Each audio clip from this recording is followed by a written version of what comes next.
Hi everyone, this is Salman Shakib. আজকে আমি আছি দিনাজপুর জেলার নবাবগঞ্জ থানার বিখ্যাত এক জঙ্গলে, এবং এই জঙ্গলের আমি এক প্রান্ত থেকে অন্য প্রান্তে যাব। তাই আমি আমার এক প্রান্ত থেকে যাত্রা শুরু করেছি, এবং আমার পেছনে যে দেখতে পাচ্ছেন এটা হচ্ছে সেই ভয়ঙ্কর জঙ্গল। এই পুরো জঙ্গলটা আজকে আমি এক প্রান্ত থেকে অন্য প্রান্তে পাড়ি দেবো, এবং সারাটা দিন আজকে এখানে থাকবো এবং সার্ভাইভ করবো। সাথেই থাকুন আমার সাথে। এর আগের বার যখন মধুটালে গিয়েছিলাম তখন আমরা একসাথে 6 জন ছিলাম, এবং তখন খুব একটা ভয় লাগেনি। আমরা একসাথে সমস্ত বিপদ পার করেছি, কিন্তু আজকে আমি একা। সো বিষয়টা সত্যি অনেক কঠিন এবং একটা ভয়ঙ্কর একটা বনের মধ্যে যে আমি যাচ্ছি একা একা। অজানা গন্তব্যের দিকে হাঁটছি, কোথাও কেউ নেই। যে দেখুন, আস্তে আস্তে আমি গহীন বনের ভেতর যাচ্ছি। খুব ভয় লাগতেছে, সত্যিকার অর্থ আসলে অনেক ভয় লাগতেছে। কোথাও কেউ নেই, একদম নিরিবিলি, একদম নিঃশব্দ, বিশাল বড় এক বনে। তুমি রহমদান করলা।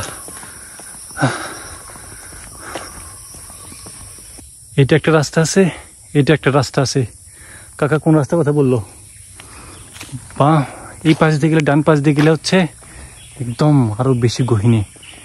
এই পাশে গেলে হচ্ছে মূলত হচ্ছে মানে রোডে। তো দেখুন, কেউ থাকতে পারে? আল্লাহ তুমি রহমদান করল্লাহ। আমি জানি না যে আমি কই যাচ্ছি। একটা শব্দ শুনতে পাচ্ছি। আমি জানি না যে এখানে কই একটা শব্দ হচ্ছে। বনের ভেতর শব্দ কই থেকে হচ্ছে?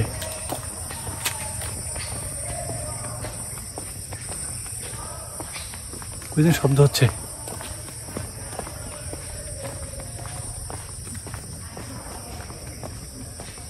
একটু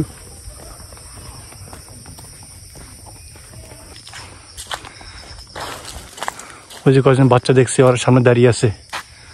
ওরা তো সামনে খারাপ কি ব্যাপার, ওরা কয়েকজন দাঁড়িয়ে আছে। যাই হোক, যা ভাবে হোক, আমি হাঁটতে থাকি, যা আছে কপালে।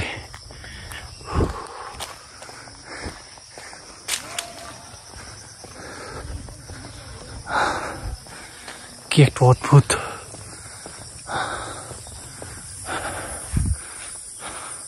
তো হাঁটতে হাঁটতে কাকা বলছিল যে এটা হিয়ারিং এ খোঁজে। এই যে আমার পেছনে যে দেখতে পাচ্ছেন, এই সেই হিয়ারিং। এই যে এটা হিয়ারিং, এবং এই হিয়ারিং ধরে আমাকে যেতে হবে, এই পথ ধরে।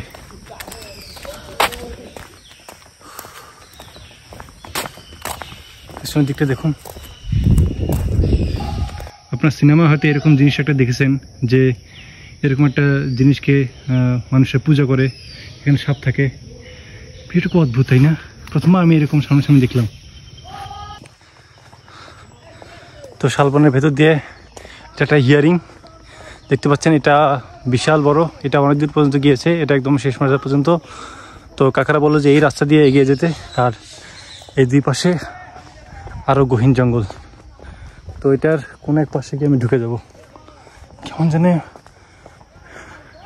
এটা ভয়ঙ্কর ভয়ঙ্কর পরিস্থিতি মনে হচ্ছে চতুর্পাশ দিয়ে। এমন একটা জায়গায় সারভাইভ করাটা অনেক অনেক কঠিন। সব কিছু আননোন, কোন রাস্তা থেকে কোন রাস্তা যাব কোনো কিছুই বোঝা যাচ্ছে না, শুধু জঙ্গল এবং জঙ্গল।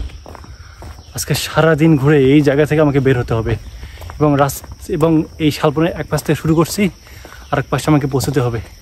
সো বুঝতে পারছেন, দিস ইজ সো ভয়ঙ্কর এটা।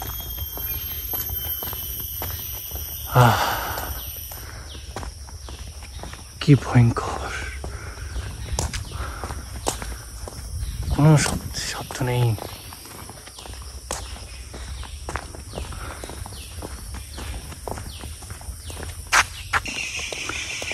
ধীরে ধীরে শালবনের অনেক গহীনে ঢুকে যাচ্ছি, আর দুই পাশে জঙ্গল। একটা ভয়ঙ্কর একটা পরিবেশ। একা, আজকে আমি সম্পূর্ণ একা। আমার সত্যি করতে অনেক অনেক ভয় লাগছে, অনেক গা ঘামতেছে। কোথাও কাকে খুঁজে পাচ্ছি না।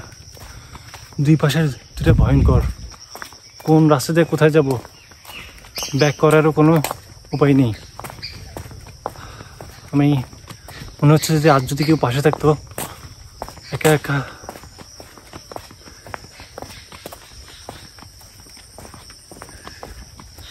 আল্লাহ রক্ষা করো আল্লাহ। দেখুন আসলে কতটা ভয়ঙ্কর।